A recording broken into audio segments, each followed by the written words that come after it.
Okay, this is a chronicling. This power supply is reading only about 2 volts.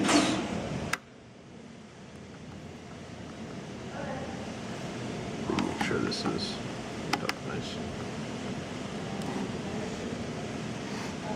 Okay, 2 volts. Now, this is what it does. So you can see the voltage per division is on 5. So here is 5 volts. Here's what it's normally putting out. Here's 5 volts. And here's how I guess it makes 5 volts. So just to count this with you, that's 1, 2, 3, 4. That's 20 volts spike right there. And if you could zoom out a little further, I might turn on the voltage. You can see there's a tiny bit of spikage, possibly higher than that. Although I'm not sure about that really. So, to put this into perspective, this is back at like about 2 volts. Oops, that's me making a poor connection.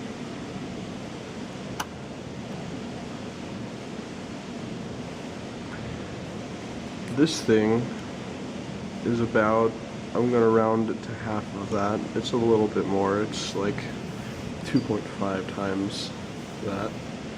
So if I were to turn this up some, say to what it says is 10 volts, now this thing dominates the screen. If you could extrapolate, this thing would be out here, 5 volts per division. That is a lot. So this is around 20 volts now. And so if you can imagine, that would be something like 40 volts perhaps. Just a guess. Fortunately, this thing can handle 400 volts, but that is stupid. Now this is without a load, so what I'm going to try next is putting a load on it and see if that changes its behavior.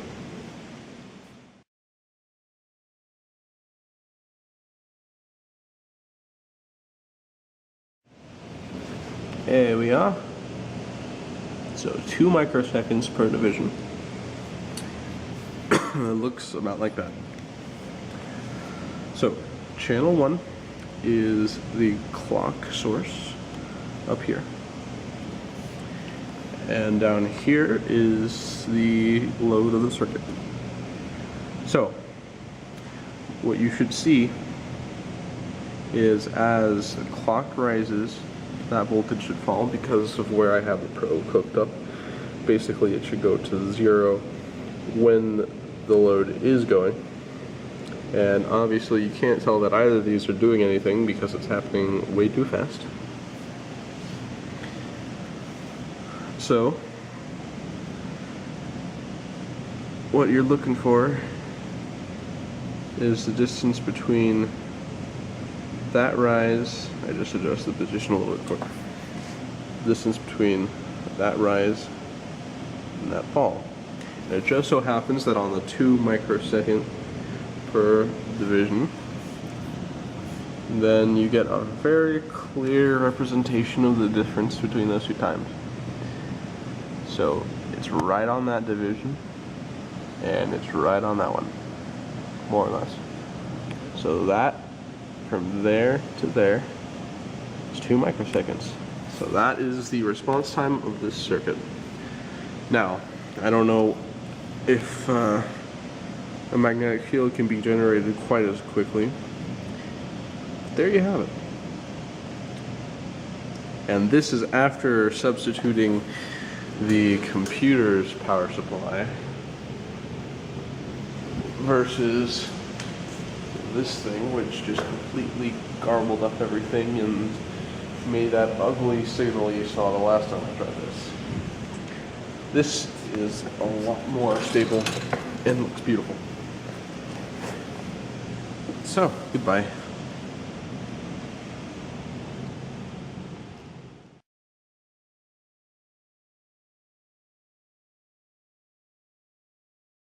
So, we've only got one E-core, so it's not stable this way, but as I move it from side to side, it's not touching the bottom right now. You can see that it stays in line in the field that's going there. Mm-hmm. Go this way.